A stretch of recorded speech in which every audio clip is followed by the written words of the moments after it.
নিঃসন্দেহে সেসব ইমানদার মানুষরা মুক্তি পেয়ে গেছে যারা নিজেদের নামাজে একান্ত বিনয় অবনত হয়, যারা অর্থহীন বিষয় থেকে বিমুখ থাকে, যারা রীতিমতো যাকাত প্রদান করে, যারা তাদের যৌন অঙ্গসমূহের হেফাজত করে।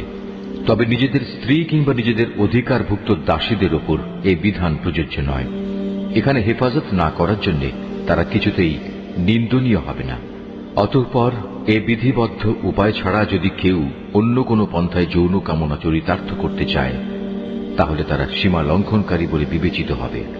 যারা তাদের কাছে রক্ষিত আমানত ও অন্যদের দেয়া প্রতিশ্রুতি সমূহের হেফাজত করে, যারা নিজেদের নামাজ সমূহের ব্যাপারে সমাধিক যত্নবান হয়, এই লোকগুলোই হচ্ছে মূলত জমিনে আমার যথার্থ উত্তরাধিকারী। জান্নাতুল ফেরদাউসের উত্তরাধিকারও এরা পাবে, তারা সেখানে চিরকাল থাকবে। হে মানুষ, তোমরা সৃষ্টি প্রক্রিয়াটা লক্ষ্য করো। আমি মানুষকে মাটির মূল উপাদান থেকে পয়দা করেছি, অতঃপর তাকে আমি শুক্র কীট হিসেবে একটি সংরক্ষিত জায়গায় সুনির্দিষ্ট সময়ের জন্য রেখে দিয়েছি।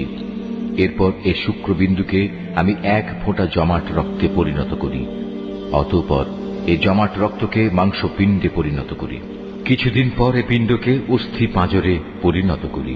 তারপর এক সময় এই অস্থি পাঁজরকে গোশতের পোশাক পরিয়ে দিই।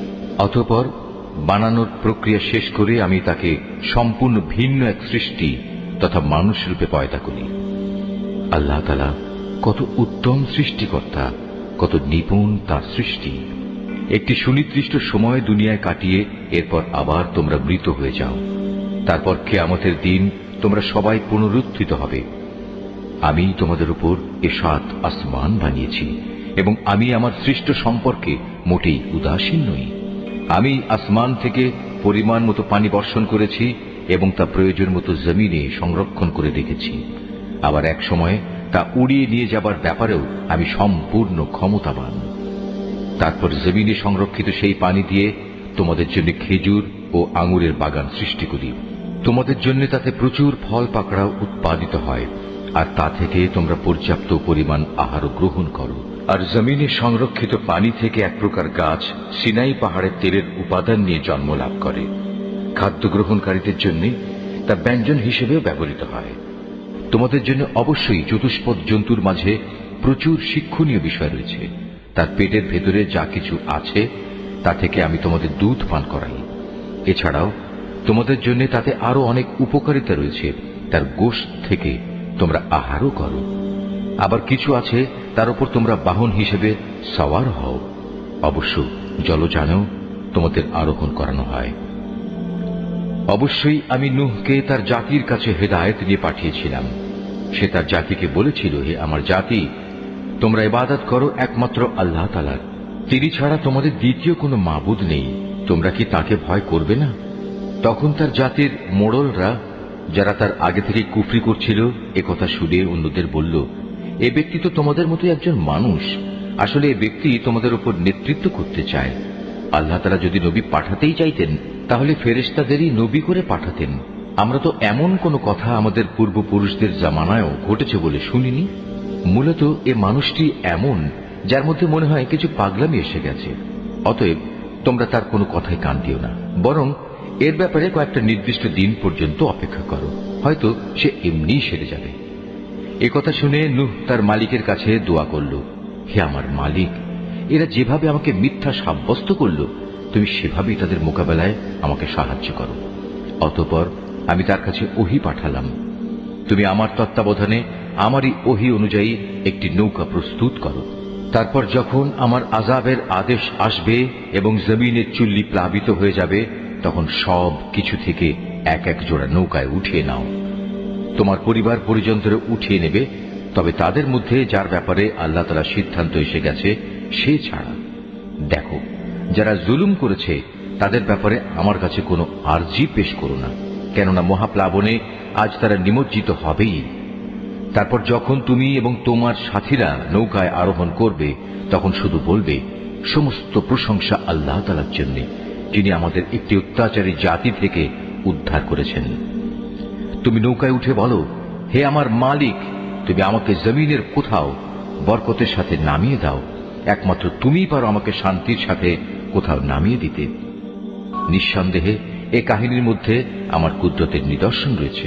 তাছাড়া মানুষদের পরীক্ষা তো আমি সব সময়ই নিয়ে থাকি।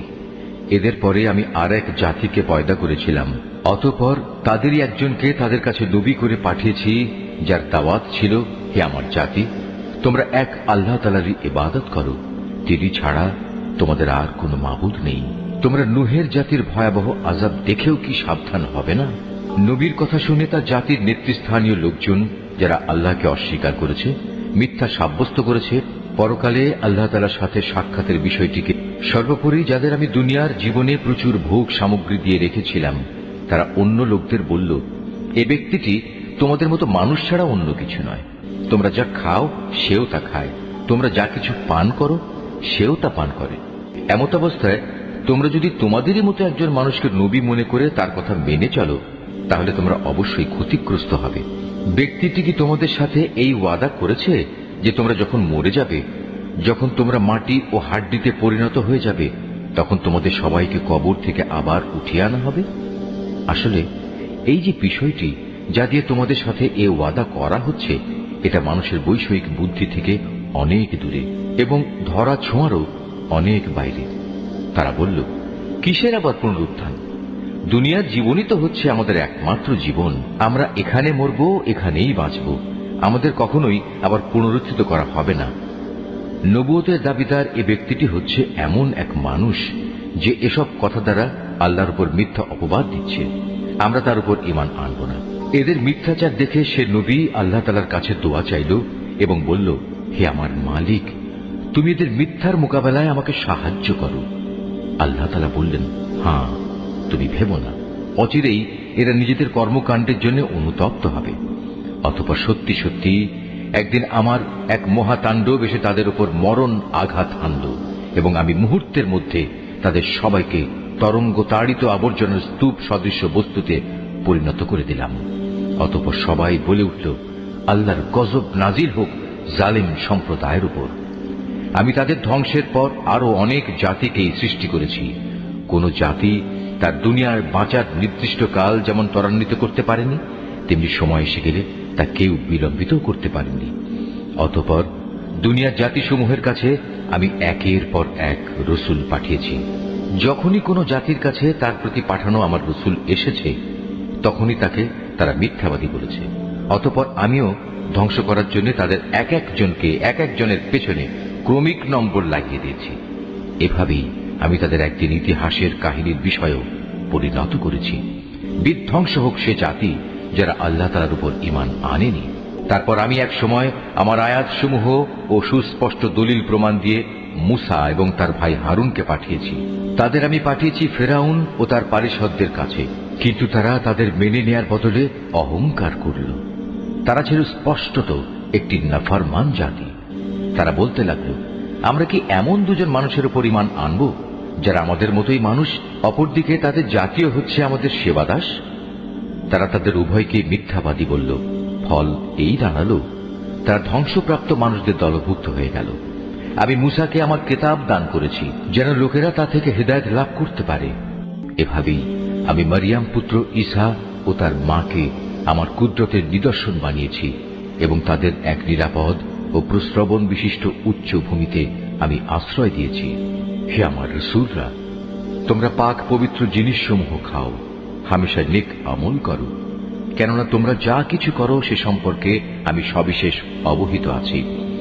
এই যে তোমাদের জাতি, তা কিন্তু দিনের বন্ধনে একই জাতি, আর আমি হচ্ছি তোমাদের একমাত্র মালিক। অতএব তোমরা আমাকেই ভয় করো।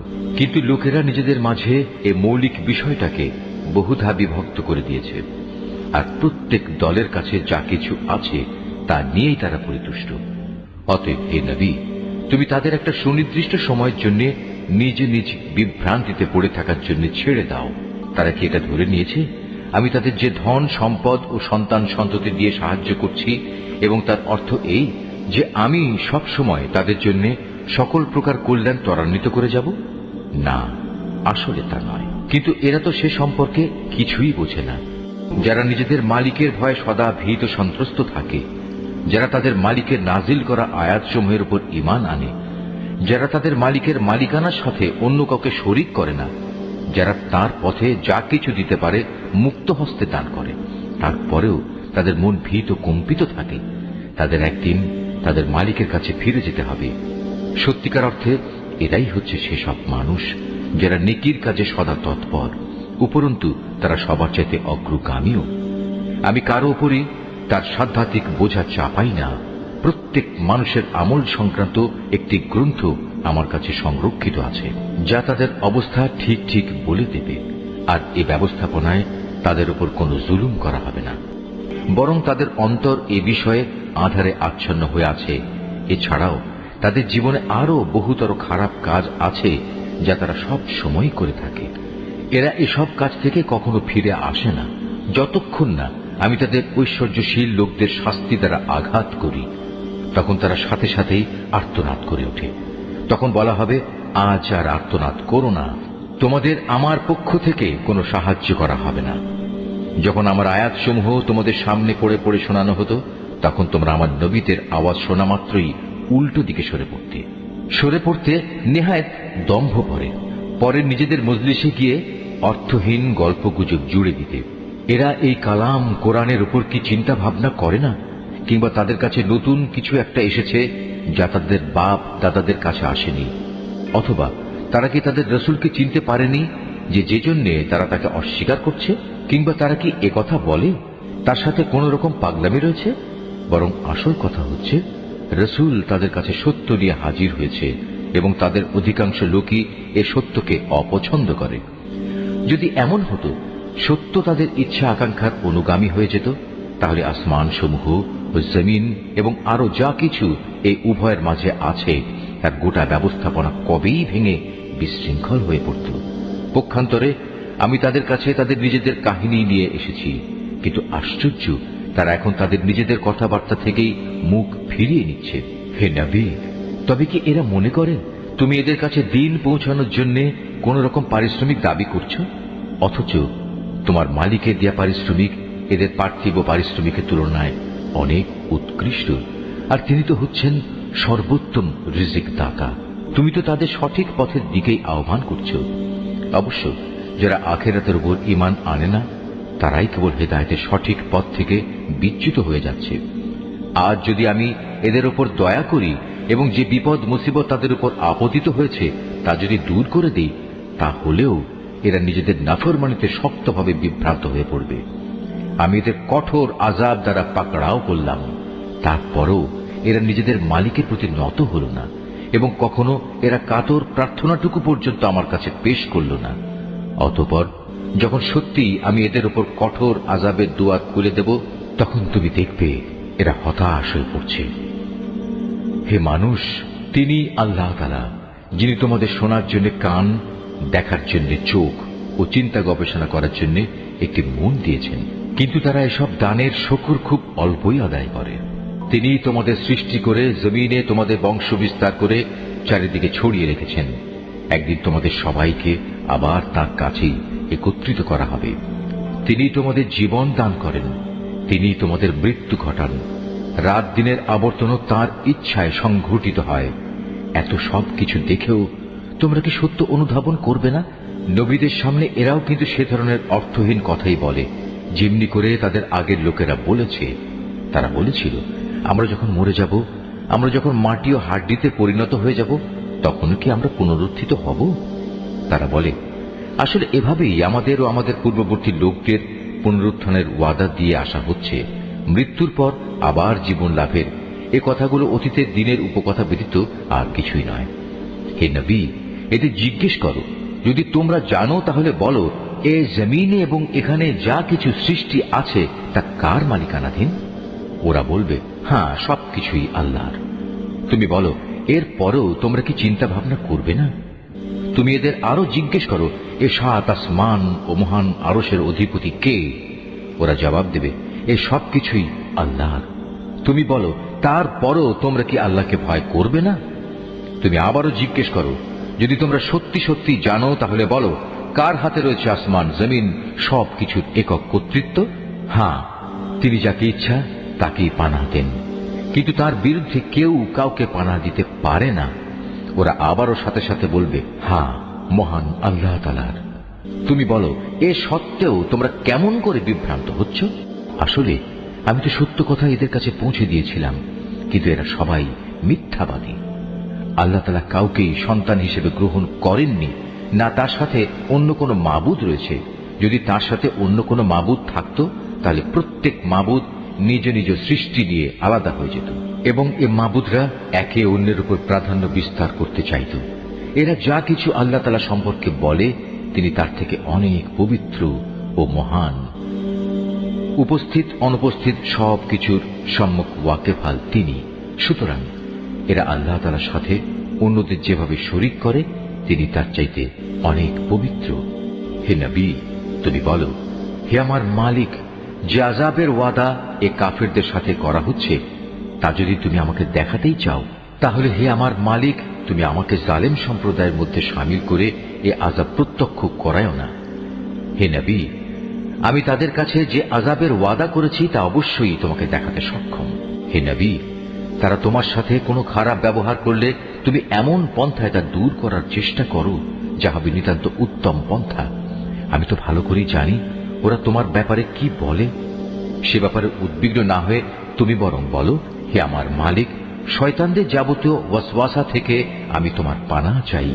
আরো বলো, হে আমার মালিক, আমি এ থেকেও তোমার পানাহ চাই যে শয়তান আমার ধারে কাছেও ঘেঁষবে না।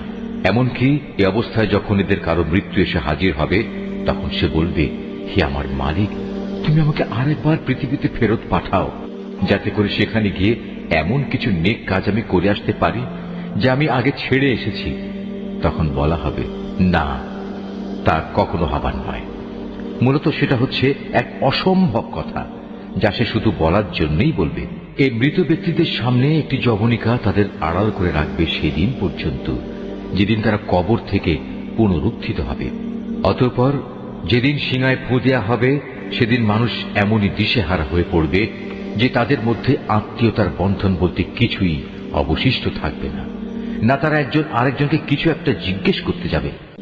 অতএব সেদিন যাদের নেকির পাল্লা ভারী হবে, তারাই হবে সেসব মানুষ যারা মুক্তিপ্রাপ্ত। আর যাদের নেকির পাল্লা হালকা হবে, তারা হবে সেসব ব্যর্থ মানুষ যারা নিজেদের জীবন মিথ্যার পিছনে বিনষ্ট করে দিয়েছে। তারা জাহান্নামে থাকবে চিরকাল। জাহান্নামের আগুন তাদের মুখমণ্ডল জ্বালিয়ে দেবে, তাতে তাদের চেহারা জ্বলে বিভৎস হয়ে যাবে। তাদের যখন জিজ্ঞেস করা হবে, এমন অবস্থা কি হয়নি যে আমার আয়াতসমূহ তোমাদের সামনে পড়ে শোনানো হয়েছিল এবং তোমরা তা অস্বীকার করেছিলে? তারা বলবে, হে আমাদের মালিক, আমাদের দুর্ভাগ্য চারিদিক থেকে আমাদের ঘিরে ধরেছিল এবং নিশ্চয়ই আমরা ছিলাম গোমরাহ সম্প্রদায়। হে আমাদের মালিক, তুমি আজ আমাদের এই আগুন থেকে বের করে নাও। আমরা যদি দ্বিতীয়বারও দুনিয়ায় ফিরে গিয়ে সীমা লঙ্ঘন করি, তাহলে অবশ্যই আমরা জালেম হিসেবে পরিগণিত হব। আল্লাহ তাআলা বলবেন, তোমরা অপমানিত হয়ে সেখানে পড়ে থাকো, আজ কোনো কথাই আমাকে বলো না। অবশ্যই আমার বান্দাদের মধ্যে একদল এমনও আছে যারা বলতো, হে আমাদের মালিক, আমরা তোমার উপর ঈমান এনেছি, অতএব তুমি আমাদের দোষ ত্রুটিসমূহ মাফ করে দাও। তুমি আমাদের উপর দয়া করো, তুমি হচ্ছ দয়ালুদের মধ্যে সর্বোৎকৃষ্ট দয়ালু। অতঃপর তোমরা তাদের উপহাসের বস্তু বানিয়ে রেখেছিলে, এমনকি তা তোমাদের আমার স্মরণ পর্যন্ত ভুলিয়ে দিয়েছে। আর তোমরা তো তাদের দিয়ে হাসি তামাশাই করতে। তাদের সে ধৈর্যের কারণেই আজ আমি তাদের এই প্রতিফল দিলাম। মূলত তারাই হচ্ছে সত্যিকার অর্থে সফল মানুষ। আল্লাহ তাআলা বলবেন, বলতো তোমরা পৃথিবীতে কত বছর কাটিয়ে এসেছো? তারা বলবে, আমরা সেখানে অবস্থান করেছিলাম একদিন কিংবা একদিনের কিছু অংশ। তুমি না হয় তাদের কাছে জিজ্ঞেস করো যারা হিসাব রেখেছে। আল্লাহ তাআলা বলবেন, আসলে তোমরা পৃথিবীতে খুব সামান্য সময়ই কাটিয়ে এসেছো। কত ভালো হতো যদি তোমরা এই কথাটা ভালো করে জানতে। তোমরা কি সত্যি সত্যি এটা ধরে নিয়েছো আমি তোমাদের এমনিই অনর্থক পয়দা করেছি এবং তোমাদের কখনোই আমার কাছে ফিরে আসতে হবে না? না, তা কখনো নয়। মহিমান্বিত আল্লাহ তাআলা, তিনি সব কিছুর যথার্থ মালিক। তিনি ছাড়া আর কোনো মাবুদ নেই। সম্মানিত আরশের একক অধিপতিও তিনি। অতএব যে ব্যক্তি আল্লাহ তাআলাকে বাদ দিয়ে অন্য কোনো মাবুদকে ডাকে, তার কাছে যার জন্য কোন রকম সনদ নেই, সে যেন জেনে রাখে তার হিসাব তার মালিকের কাছে যথার্থই মজুদ আছে। সেদিন তারা কোনো অবস্থায় সফল কাম হবে না যারা তাকে অস্বীকার করেছে। হে নবী, তুমি বলো, হে আমার মালিক, তুমি আমায় ক্ষমা করো, কেননা তুমি হচ্ছ দয়ালুদের মধ্যে সর্বোৎকৃষ্ট। সূরা আন-নূর, রহমান রহিম আল্লাহ তাআলার নামে। এটি একটি সূরা, আমি নাযিল করেছি এবং আমি এতে বর্ণিত বিধানসমূহ ফরজ করেছি। আমি এতে পরিষ্কার করে আমার আয়াতসমূহ নাযিল করেছি, যাতে করে তোমরা এর থেকে শিক্ষা গ্রহণ করতে পারো।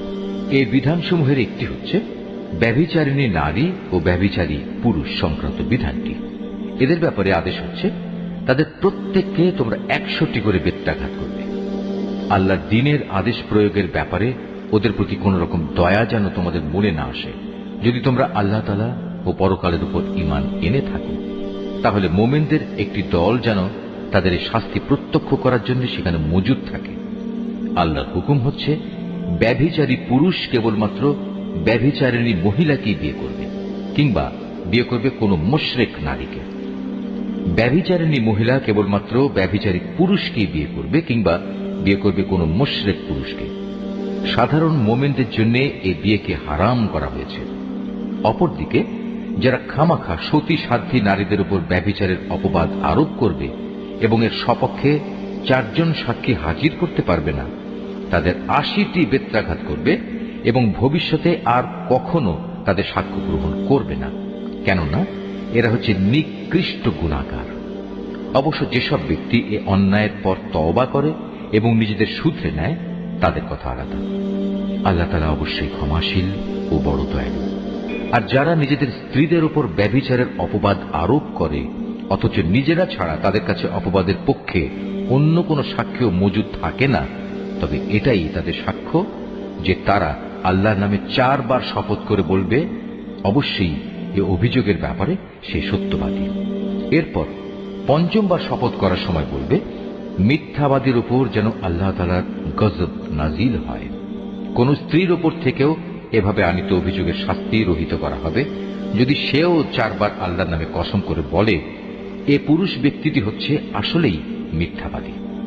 অতঃপর সেও 5ম বার শপথ করার সময় বলবে, সে অভিযোগকারী ব্যক্তিটি সত্যবাদী হলে তার অভিযুক্তের উপরও আল্লাহর অভিশাপ নেমে আসুক।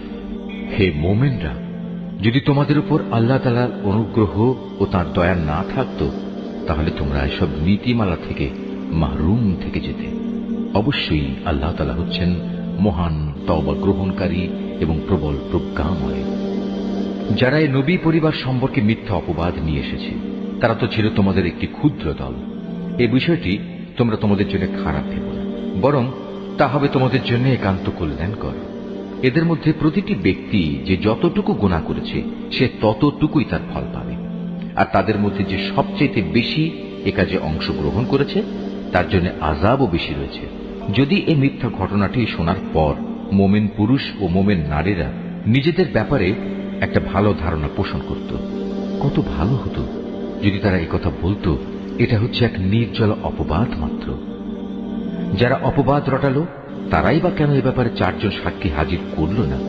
যেহেতু তারা প্রয়োজনে 4 জন সাক্ষী হাজির করতে পারেনি, তাই আল্লাহ তাআলার আইনের কাছে তারাই হচ্ছে মিথ্যাবাদী।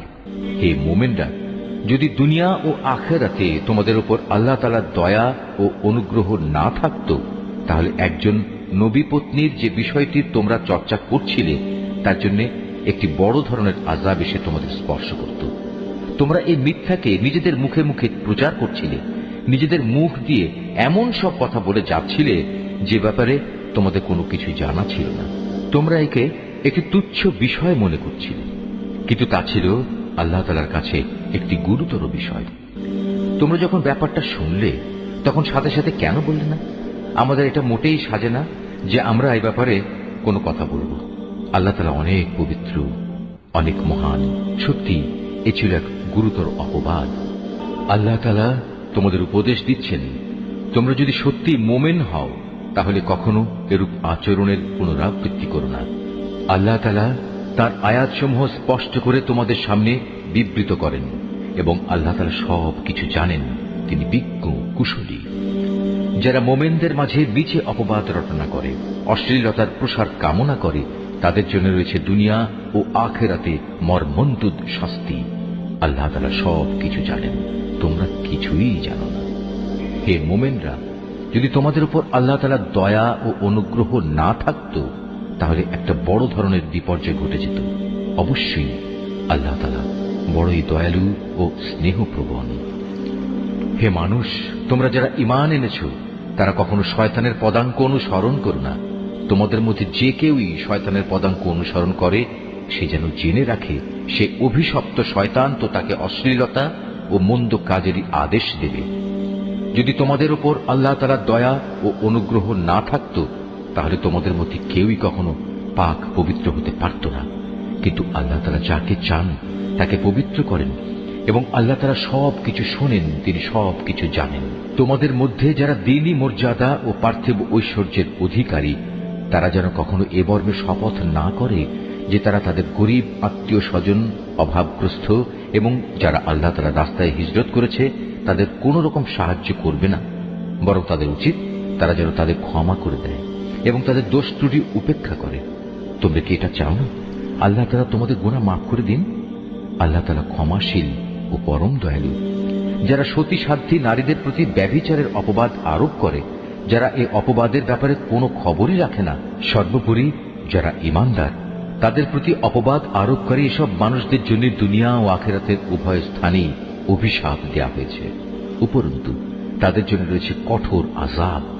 সেদিন তাদের কৃতকর্ম সম্বন্ধে স্বয়ং তাদের জিহ্বাসমূহ, তাদের হাতগুলো ও তাদের পাগুলো তাদের বিরুদ্ধে সাক্ষ্য দেবে। সেদিন আল্লাহ তাআলা তাদের যথার্থ প্রাপ্য পুরোপুরি আদায় করে দেবেন এবং তারা জেনে নেবে আল্লাহ তাআলাই হচ্ছেন সুস্পষ্ট সত্য। জেনে রেখো, নষ্ট নারীরা হচ্ছে নষ্ট পুরুষদের জন্য, নষ্ট পুরুষরা হচ্ছে নষ্ট নারীদের জন্য, আবার ভালো নারীরা হচ্ছে ভালো পুরুষদের জন্য, ভালো পুরুষরা হচ্ছে ভালো নারীদের জন্য। মুনাফিক লোকেরা এ ভালো মানুষগুলো সম্পর্কে যা কিছু বলে, তারা তা থেকে পাক পবিত্র। আখিরাতে এদের জন্য রয়েছে ক্ষমা ও সম্মানজনক রিজিক। হে ঈমানদার ব্যক্তিরা, তোমরা নিজেদের ঘর ছাড়া অন্য কারো ঘরে সে ঘরের লোকদের অনুমতি না নিয়ে ও তাদের প্রতি সালাম না করে কখনো প্রবেশ করো না। নৈতিকতা ও শালীনতার দিক থেকে এটা তোমাদের জন্য উত্তম পন্থা। আল্লাহ তাআলা তোমাদের এসব বলে দিচ্ছেন যাতে করে তোমরা কথাগুলো মনে রাখতে পারো। ঘরের দরজায় গিয়ে যদি তোমরা কাউকে সেখানে না পাও, তাহলে সেখানে প্রবেশ করো না যতক্ষণ না তোমাদের ঘরে ঢোকার অনুমতি দেয়া হবে। যদি কোনো অসুবিধার কথা জানিয়ে তোমাদের বলা হয় তোমরা ফিরে যাও, তাহলে এমতাবস্থায় তোমরা অবশ্যই বিনা দ্বিধায় ফিরে যাবে। এটা তোমাদের জন্য সব দিক থেকে উত্তম। তোমরা যখন যা কিছু করো, আল্লাহ তাআলা সে সম্পর্কে সবিশেষ অবহিত থাকেন। তবে যেসব ঘরে কেউ বসবাস করে না, যেখানে তোমাদের কোনো মাল সামানা রয়েছে, তেমন কোনো ঘরে প্রবেশে তোমাদের কোনো পাপ নেই। কেননা আল্লাহ তাআলা জানেন যা কিছু তোমরা প্রকাশ করো, আবার যা কিছু তোমরা গোপন করো তাও তিনি জানেন। হে নবী, তুমি মোমেন পুরুষদের বলো তারা যেন তাদের দৃষ্টি নিম্নগামী ও সংযত করে রাখে এবং তাদের লজ্জাস্থানসমূহকে হেফাজত করে।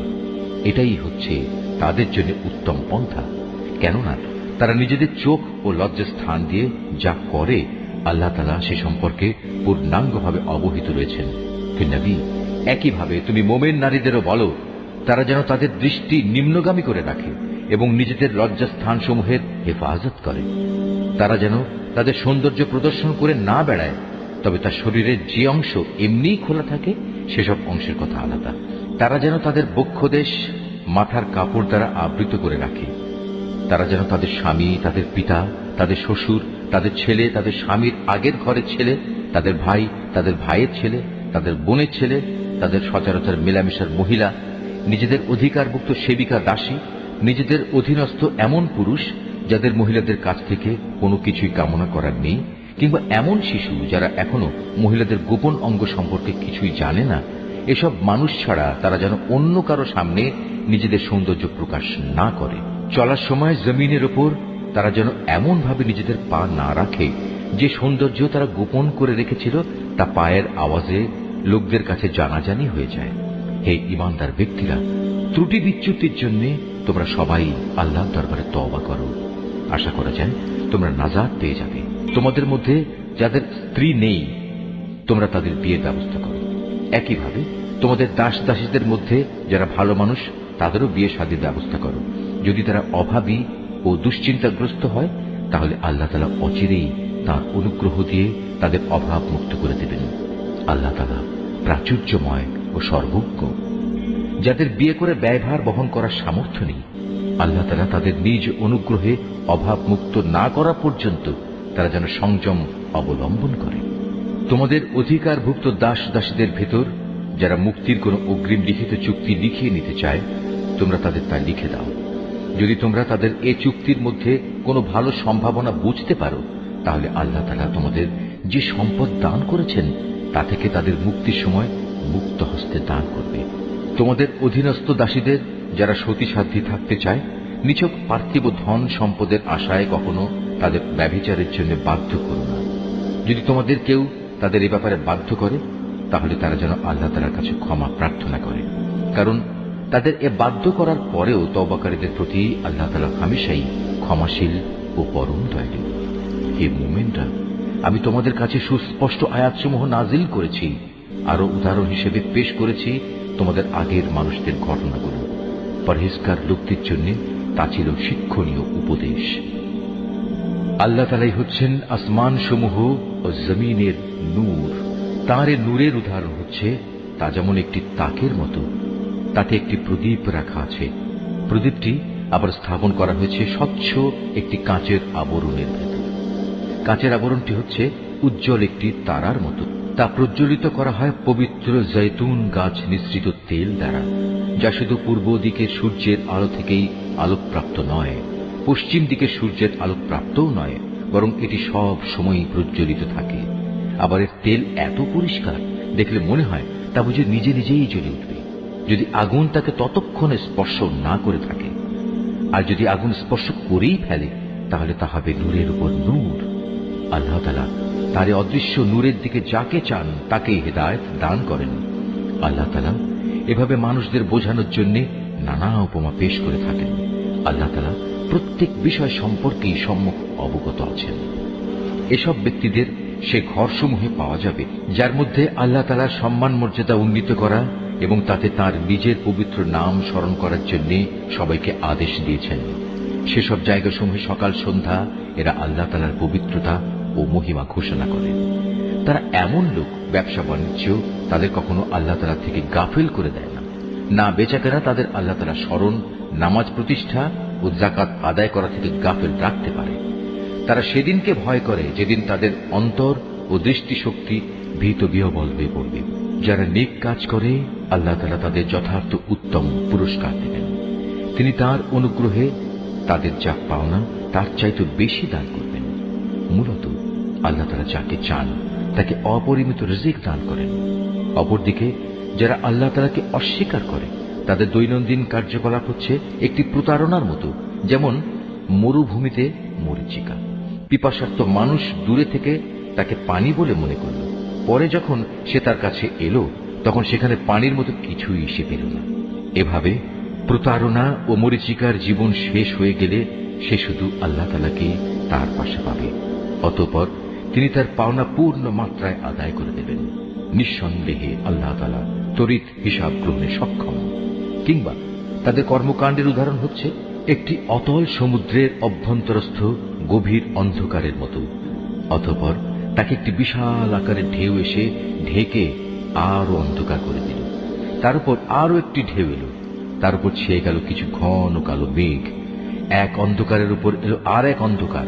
যদি কেউ এই অবস্থায় তার হাত বের করে, আধারের কারণে তার তা দেখার কোনো সম্ভাবনা থাকবে না। বস্তুত আল্লাহ তাআলা যার জন্য কোনো আলো বানাননি, তার জন্য তো কোথাও থেকে আলোর সম্ভাবনা থাকবে না।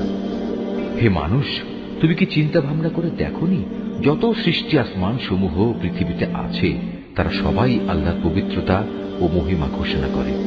আর পাখিকুল যারা পাখা বিস্তার করে আকাশে উড়ে চলেছে তারাও এ কাজ করে চলেছে। এরা সবাই নিজ নিজ নামাজ ও নিজ নিজ তসবিহ পাঠ পদ্ধতি জেনে নিয়েছে। এরা যে যা করছে আল্লাহ তাআলা তার সম্যক অবগত রয়েছেন। মূলত আসমান সমূহ ও জমিনের যাবতীয় সার্বভৌমত্ব একমাত্র আল্লাহরই জন্য। সব কিছুকে তার কাছেই ফিরে যেতে হবে। তুমি কি এও দেখো না, আল্লাহ তাআলাই এ মেঘমালা সঞ্চালিত করেন, অতঃপর তিনি তাকে তার টুকরোগুলোর সাথে জুড়ে দেন। তারপর তাকে স্তরে স্তরে সাজিয়ে রাখেন, পুঞ্জীভূত করেন। অতঃপর এক সময় তুমি মেঘের ভেতর থেকে বৃষ্টির ফোঁটাসমূহ বেরিয়ে আসতে দেখবে। আরও দেখবে আসমানের শিলাস্তর থেকে তিনি শিলা বর্ষণ করেন এবং যার উপর চান তার উপরই তা বর্ষণ করেন। আবার যাকে চান তাকে তিনি তার আঘাত থেকে অব্যাহতিও দেন। মেঘের বিদ্যুৎ ঝলক চোখে ধাঁধা লাগিয়ে দেয়, মনে হয় তা বুঝি দৃষ্টিশক্তিকে এক্ষুনি নিষ্প্রভ করে দিয়ে যাবে। আল্লাহ তাআলাই রাত ও দিনের পরিবর্তন ঘটান। অবশ্যই অন্তর্দৃষ্টি সম্পন্ন মানুষদের জন্য এর মাঝে আল্লাহ তাআলার কুদরতের অনেক শিক্ষা রয়েছে। আল্লাহ তাআলা বিচরণশীল প্রতিটি জীবকেই পানি থেকে পয়দা করেছেন। অতঃপর তাদের মধ্যে কিছু চলে তার বুকের উপর ভর দিয়ে, কিছু চলে দু পায়ের উপর, আবার কিছু চলে 4 পায়ের উপর ভর করে। আল্লাহ তাআলা যখন যা চান তখন তাই পয়দা করেন। অবশ্যই তিনি সবকিছুর উপর ক্ষমতাবান। আমি অবশ্যই হিদায়াতের জন্য সুস্পষ্ট আয়াতসমূহ নাজিল করেছি, আর এর মাধ্যমে আল্লাহ তাআলা যাকে চান তাকে সহজ সরল পথে পরিচালিত করেন। যারা মুনাফিক তারা বলে, আমরা আল্লাহ তাআলা ও রাসূলের উপর ঈমান এনেছি এবং আমরা তার আনুগত্য করি। একটু পরেই তাদের একটি দল আল্লাহ তাআলা ও তার রাসূলের আদেশ থেকে মুখ ফিরিয়ে নেয়। বস্তুত ওরা আসলেই মুমিন নয়। যখন সত্যি সত্যি ওদের আল্লাহ তাআলা ও তার রাসূলের দিকে আহ্বান করা হয়, যাতে করে আল্লাহ রাসূলের পক্ষ থেকে তাদের পারস্পরিক বিরোধের মীমাংসা করা যায়, তখন তাদের একটি দল পাশ কেটে সরে পড়ে। যদি এ বিচার ফয়সালা তাদের সপক্ষে যায়, তাহলে তারা একান্ত বিনীতভাবে তার কাছে ছুটে আসে। এদের অন্তরে কি কুফরে কোনো ব্যাধি আছে, না এরা রাসূলের নবুয়তের ব্যাপারে সন্দেহ পোষণ করে, অথবা এরা কি ভয় করে আল্লাহ তাআলা ও তার রাসূল ওদের প্রতি কোন রকম অবিচার করবেন? আসলে তা নয়, বরং তারা নিজেরাই হচ্ছে জালেম। অপরদিকে ইমানদার লোকদের যখন তাদের পারস্পরিক বিচার ফয়সালার জন্য আল্লাহ তাআলা ও তার রাসূলের দিকে আহ্বান জানানো হয়, তখন খুশি মনেই তারা বলে, হ্যাঁ, আমরা আল্লাহ তাআলা ও তার রাসূলের আদেশ শুনলাম এবং তা যথাযথ মেনেও নিলাম। বস্তুত এরাই হচ্ছে সফলকাম ব্যক্তি, যারা আল্লাহ তাআলা ও তার রাসূলের আনুগত্য করে, আল্লাহ তাআলাকে ভয় করে এবং তার নাফরমানি করা থেকে বেঁচে থাকে, তারাই হচ্ছে সফলকাম। হে নবী, এ মুনাফিক লোকেরা আল্লাহ তাআলার নামে শক্ত কসম খেয়ে বলে, আমরা তোমার এতই অনুগত যে তুমি যদি আদেশ করো তাহলে আমরা ঘর বাড়ি ছেড়ে অবশ্যই তোমার সাথে বেরিয়ে যাব। হে নবী, তুমি বলো, তোমরা বেশি শপথ করো না, তোমাদের আনুগত্য আমার তো জানাই আছে। তোমরা যা কিছু করো আল্লাহ তাআলা তা ভালো করেই জানেন। হে নবী, তুমি এদের আরো বলো, তোমরা আল্লাহ তাআলার আনুগত্য করো আল্লাহর রাসূলের। হ্যাঁ, তোমরা যদি মুখ ফিরিয়ে নাও তাহলে জেনে রেখো, আল্লাহ তাআলা দ্বীন পৌঁছানোর যে দায়িত্ব তার উপর দেয়া হয়েছে তার জন্য সে দায়ী। অপরদিকে আনুগত্যের যে দায়িত্ব তোমাদের উপর দেয়া হয়েছে তার জন্য তোমরা দায়ী। যদি তোমরা তার কথা মতো চলো তাহলে তোমরা সঠিক পথ পাবে। রাসূলের কাজ হচ্ছে আল্লাহ তাআলার কথাগুলো ঠিক ঠিক মতো পৌঁছে দেয়া। তোমাদের মধ্যে যারা আল্লাহ তাআলার উপর ঈমান আনে এবং সে অনুযায়ী নেক কাজ করে, তাদের সাথে আল্লাহ তাআলা ওয়াদা করেছেন তিনি জমিনে তাদের অবশ্যই খেলাফত দান করবেন, যেমনি ভাবে তিনি তাদের আগের লোকদের খেলাফত দান করেছিলেন। সর্বোপরি যে জীবন বিধান তিনি তাদের জন্য পছন্দ করেছেন তাও তাদের জন্য সমাজে ও রাষ্ট্রে সুদৃঢ় করে দেবেন। তাদের ভয়ের অবস্থাকে নিরাপত্তা ও শান্তিতে বদলে দেবেন। তবে এজন্য শর্ত হচ্ছে তারা শুধু আমারই গোলামি করবে, আমার সাথে কাউকে শরীক করবে না। এরপরেও যে এবং যারা তার নিয়ামতের নাফরমানি করবে তারাই গুনাহগার বলে পরিগণিত হবে। হে মুসলমানরা, তোমরা নামাজ প্রতিষ্ঠা করো, যাকাত দাও, রাসূলের আনুগত্য করো। আশা করা যায় তোমাদের উপর দয়া ও অনুগ্রহ করা হবে। কাফিরদের ব্যাপারে কখনো একথা ভেবো না যে তারা জমিনে আমাকে অক্ষম করে দেবে। তাদের ঠিকানা হচ্ছে জাহান্নাম, আর কত নিকৃষ্ট এই ঠিকানা। হে মানুষ, তোমরা যারা ঈমান এনেছো, মনে রেখো তোমাদের অধিকারভুক্ত দাস দাসীরা এবং তোমাদের মধ্যে থেকে যারা এখনো বয়ঃপ্রাপ্ত হয়নি, তারা যেন 3টি সময়ে তোমাদের কাছে আসার জন্য অনুমতি চেয়ে নেয়। সে সময়গুলো হচ্ছে ফজর নামাজের আগে, দুপুরে যখন তোমরা কিছুটা আরাম করার জন্য নিজেদের পরিধেয় বস্ত্র শিথিল করো, এবং এশার নামাজের পর। মূলত এই 3টি সময় হচ্ছে তোমাদের পর্দা অবলম্বনের সময়। এগুলো ছাড়া অন্য সময় আসা যাওয়ার ব্যাপারে তোমাদের উপর কোনো দোষ নেই, না এতে তাদের জন্য কোন রকম দোষ আছে। কেননা তোমরা তো প্রায়ই একে অপরের কাছে যাতায়াত করে থাকো। আল্লাহ তাআলা এভাবেই নিজের নির্দেশগুলো সুস্পষ্টভাবে বর্ণনা করেন। বস্তুত আল্লাহ তাআলা মহাজ্ঞানী, তিনি প্রবল প্রজ্ঞাবান। তোমাদের নিজেদের সন্তানরাও যখন বয়ঃপ্রাপ্ত হয়ে যায়, তখন তারা যেন তোমাদের কামরায় প্রবেশের আগে সেভাবেই অনুমতি নেয় যেমনি তাদের আগে বড়রা অনুমতি নিত। আল্লাহ তাআলা এভাবেই তার আদেশসমূহ তোমাদের কাছে খুলে খুলে বর্ণনা করেন। আল্লাহ তাআলা সব কিছু জানেন, তিনি পরম কুশলী বটে। বৃদ্ধা নারী যাদের এখন আর কারো বিয়ের বন্ধনে আসার আশা নেই, তাদের উপর কোনো দোষ নেই যদি তারা তাদের শরীর থেকে অতিরিক্ত কাপড় খুলে রাখে। তবে শর্ত হচ্ছে তারা সৌন্দর্য প্রদর্শনকারী হবে না। অবশ্য এই অতিরিক্ত কাপড় খোলা থেকেও যদি তারা বিরত থাকতে পারে, তা তাদের জন্য ভালো। আল্লাহ তাআলা সব কিছু শোনেন, আল্লাহ তাআলা সবকিছু জানেন। যে ব্যক্তি অন্ধ তার উপর কোনো বিধি নিষেধ নেই, যে পঙ্গু তার জন্যও কোনো বিধি নিষেধ নেই, যে ব্যক্তি অসুস্থ তার উপরও কোনো বাধ্যবাধকতা নেই, এবং তোমাদের নিজেদের উপরও কোনো দোষ নেই যদি তোমরা তোমাদের নিজেদের ঘর থেকে কিছু খেয়ে নাও। একইভাবে এটাও তোমাদের জন্য দূষণীয় হবে না যদি তোমরা তোমাদের পিতা পিতামহের ঘরে, মায়েদের ঘরে, ভাইদের ঘরে, বোনদের ঘরে, চাচাদের ঘরে, ফুপুদের ঘরে, মামাদের ঘরে, খালাদের ঘরে, এমন সব ঘরে যার চাবি তোমাদের অধিকারে রয়েছে, কিংবা তোমাদের বন্ধুদের ঘরে কিছু খাও। অতঃপর এতেও কোনো দোষ নেই যে এসব জায়গায় তোমরা সবাই একত্রে খাবে কিংবা আলাদা আলাদা খাবে। তবে যখনই এসব ঘরে প্রবেশ করবে তখন একে অপরের প্রতি সালাম করবে। এটা হচ্ছে আল্লাহর কাছ থেকে তাঁরই নির্ধারিত কল্যাণময় এক পবিত্র অভিবাদন। এভাবেই আল্লাহ তাআলা তোমাদের জন্য তার আয়াতসমূহ বিশদভাবে বর্ণনা করেন, যাতে করে তোমরা বুঝতে পারো। খাঁটি ইমানদার ব্যক্তি তো হচ্ছে তারা যারা আল্লাহ তাআলা ও তার রসুলের উপর ঈমান আনে।